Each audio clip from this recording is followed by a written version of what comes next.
So hi, this is Lou, welcome to my channel, and today's video is going to be a bag making project. Now this is something I came across on Pinterest, and I'll put a couple of links down below to some of my inspiration. And it looked like a really fun way of making a bag just out of one strip of fabric. You fold it a couple of times and put some seams in it. So I wanted to give it a go and see how it worked, and I thought this would be a great project to try something else that I've been wanting to have a go at for a while, and that's bleach discharge. So normally when you're dyeing fabric, colouring fabric, you take light coloured fabric and you apply your dye to it. And there's lots of different ways you can do that, and you can use tie dyeing and all sorts of things.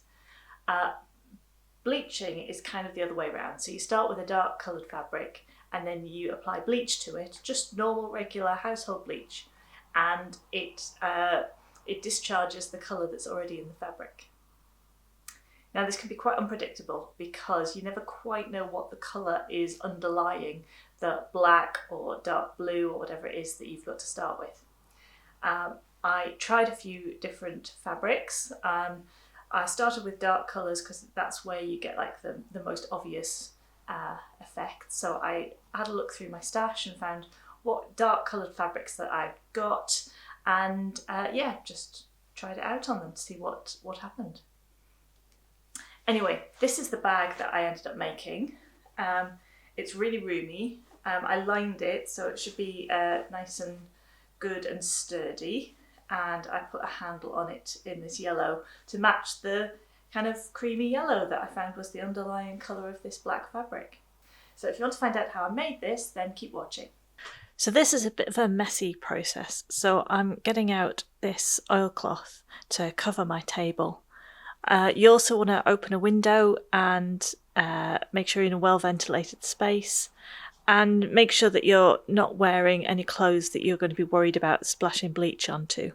So I've gone through my fabric stash and I've brought out any fabrics that I think might work. So anything that's kind of a dark colour and fairly plain. And then I'm just taking normal, regular bleach, nothing special. I just got this from the supermarket, and I'm gonna put some in this little pot, and then I'm going to just dab a little bit on each of the bits of fabric and leave them a couple of minutes to see what happens. It takes a couple of minutes for the effects to show up, and what you'll see here is that one of my pieces of fabric, I think, is a polycotton, and so it hasn't really worked very well on there. But this bit's 100% cotton, and that's shown up really nicely.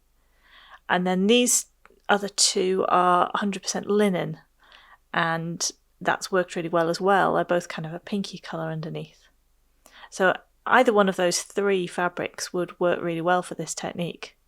So I've got a biggish piece of fabric to experiment on. And first of all, I'm going to cut some stencils out of card, and I'm going to place them on the fabric. And then I've got a squeezy bottle, and I'm going to put some dilute bleach in here, and then I'm going to spray it over the fabric with the stencils on it and see what that looks like. And now I've got my little pot of bleach, and I'm just going to try making some different marks. So I've got a regular paintbrush, but this is a really old one that I'm not too worried about, and it was very cheap. So if anything happens to it, I'm not going to be too upset. And then I move on, and I've got a barbecue skewer, like a wooden skewer, and just dip that in the bleach and try and make some marks with that. I make some curly marks and then some straight ones.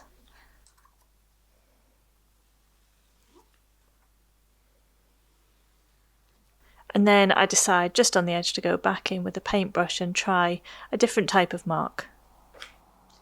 So on this side, I've got these marks that I made with a paintbrush, and I don't know if you can see, but like the head of the paintbrush started disappearing. I deliberately chose cheap and very old paintbrushes for this because I knew that this was a possibility. And then these are the marks here that I made with the bamboo skewer, and I actually quite like these, especially these long thin ones. I thought they wouldn't show up. I thought there was so little bleach on there that it wasn't going to show, but actually rather like that effect. And then over here we've got where I sprayed it with the dilute bleach, And you can see there are a couple of like shapes here where the stencils were, but it's not really very obvious. I think I couldn't find like a really fine mister, so I think the spray wasn't really fine enough for this to work very well. But I think if you had a finer mister, it would probably work a lot better. So now I have to decide which marks I'm going to use for my final project. I think I like these big blobs here. I think they're quite cool.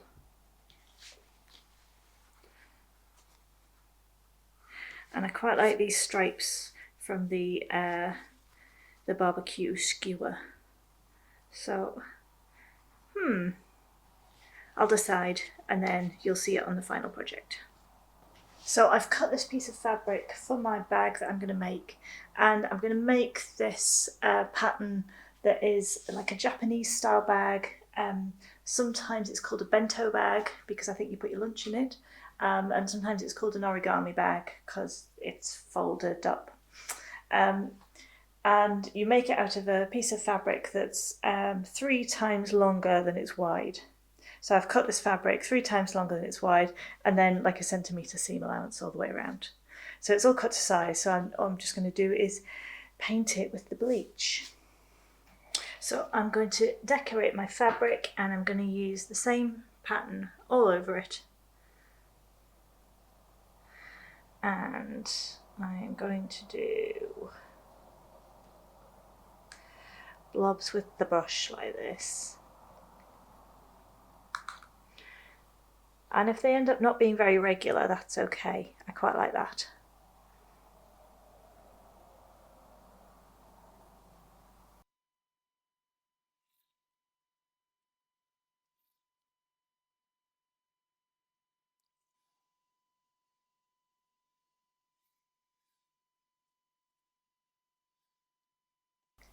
I think the message with this is don't attempt this unless you're willing to lose a paintbrush.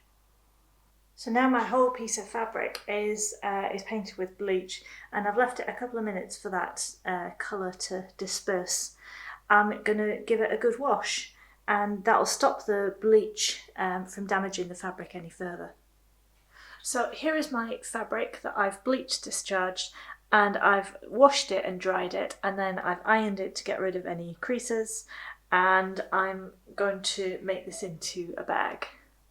So we've got lots of raw edges on here, and I want to finish them off.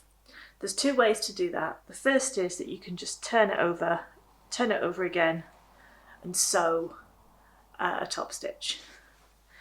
But what I want to do is I want to line my bag. So I've created a piece of lining fabric the same size as this, and I'm just going to sandwich the 2 together and sew all the way around the edge.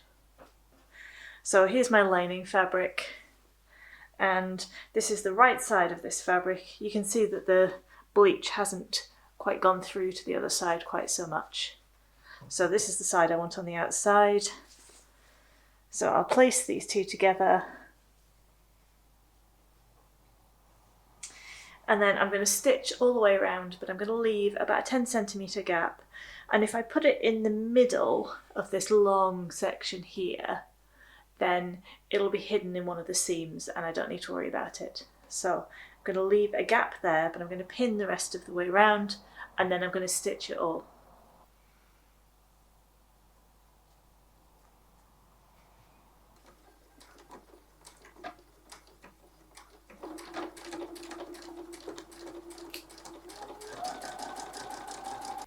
So now I've stitched all the way around, what I'm going to do is clip the corners, being really careful not to cut through my stitching, and that'll make them really neat when I turn them through. So now we've stitched all the way around, but left this little gap here. So now we can just turn it all the way through and then give it a good press. I'm going to use my pokey tool to make sure that I get right into the corners.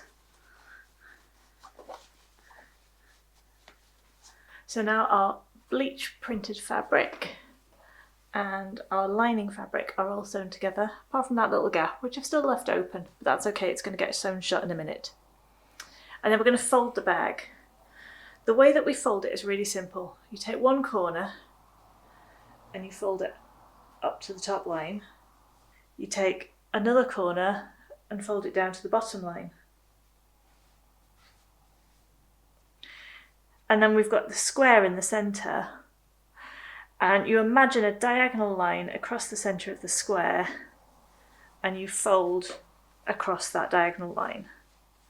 And you'll end up with a bag that looks like this. Now I'm going to fold it again because what I want to do is, well, you could just sew it like hand stitch it along here and that would be absolutely fine, but I'm going to sew it on the machine and I want to sew it inside out so that the seams are on the inside. So I'm going to fold it again.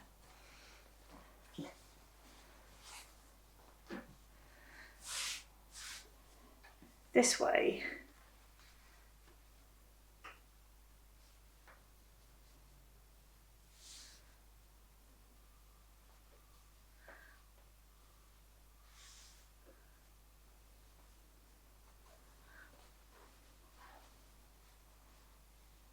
And then what I'm going to do is I want to sew along here. I'm going to take this and this, and I want to line them up and line them up all the way into the corner.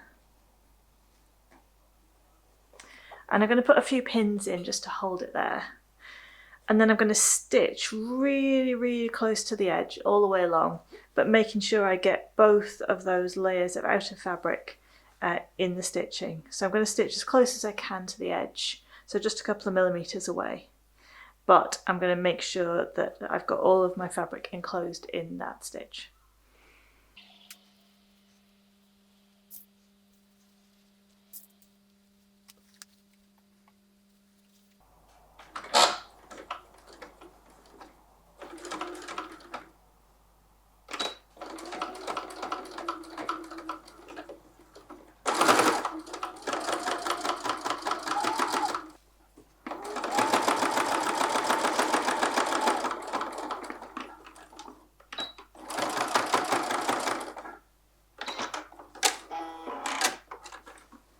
So I've sewn this on both sides and I've just caught the edge there.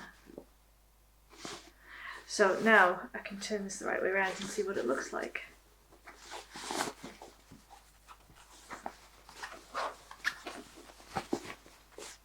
If you wanted to, you could put those seams on the outside, they look quite nice as well.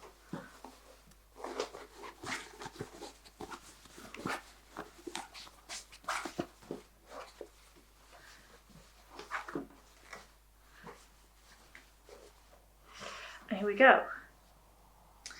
So what I think I want to do is I want to box the corners. So what I'll do there is just mark out a triangle across here and sew it across there, and then that'll give me a nice square base for the bag. So I can use a piece of card to draw myself a template. So I think 8 centimetres I think would be a good size. So if I mark 8 centimetres up here,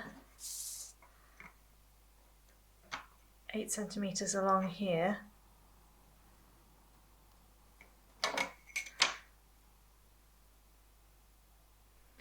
and then join up those two marks. Then this gives me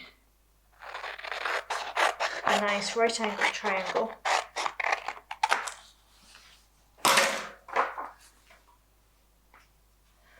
That I can use as a template. I just place it on there and then mark where I want to stitch. And I'll do that on the other side as well.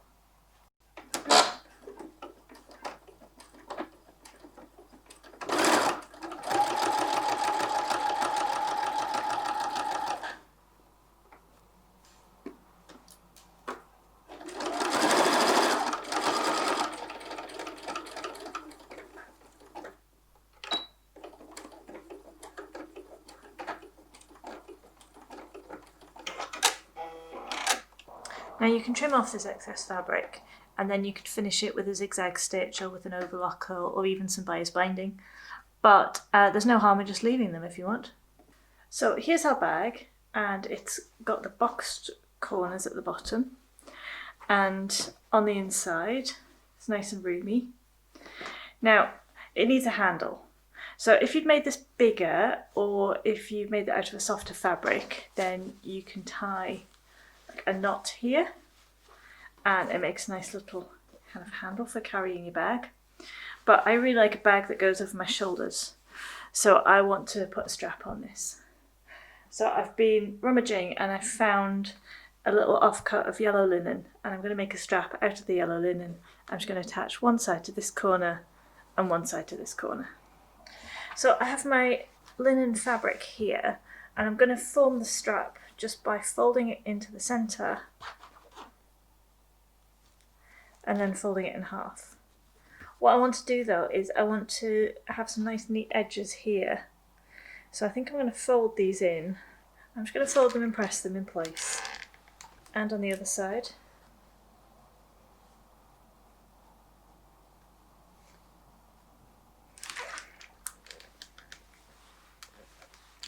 I'm just going to press down and mark where halfway is, and then I can fold my strap into the centre there, and then press this in place. And the same on the other side.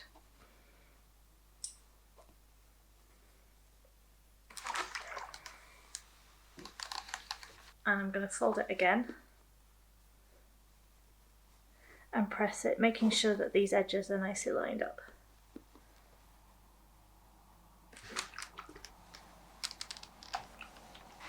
So this is the handle all pressed in shape, but it's still quite delicate because it's a fairly fine linen. I think what I fancy doing is creating like a rolled handle, and usually like put cord in it. I'll see what I've got. So I've got this, which is piping cord that you put inside like a cushion or something. So if I roll it over, yes, it's not thick enough. But I could use a couple of lengths, maybe 3. See how that works. Let's put 3 in. Roll it over. Oh yes, that could be quite nice. That gives you quite a nice handle. Right. So I'll cut 3 lengths of cord to fit inside here, and then I will roll this over and then stitch along this edge. I'm going to leave the ends open for now, and then I'll stitch them onto the bag. So I want to leave maybe about 7 centimetres on each end. That will allow me to have those little tabs that I can stitch to the sides of the bags.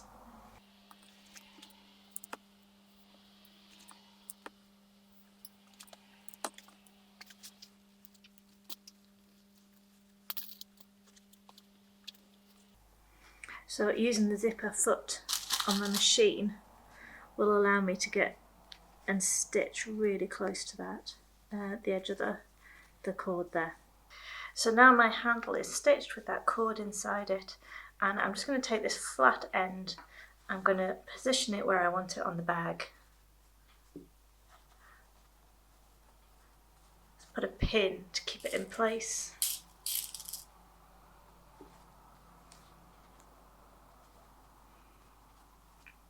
And then I'm going to stitch a little rectangle in here, make it nice and strong.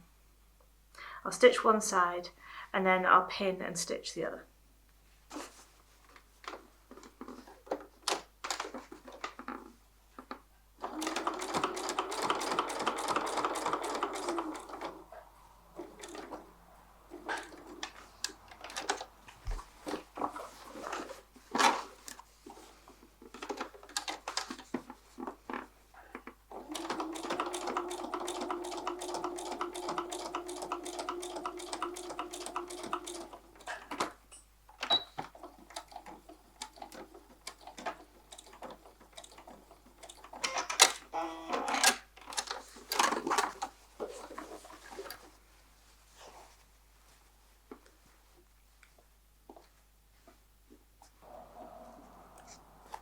So thanks very much for watching today. I really hope that you enjoyed that. If you make one of these, or if indeed you make any of the projects that I've I've done in my videos. I'd love to see them, so you can always tag me on Instagram at Lou Rachel Davis. If you like what you saw today, then please hit the like button, and if you'd like to see more videos like this, then please do subscribe, and I look forward to seeing you in the next video. Thanks, bye!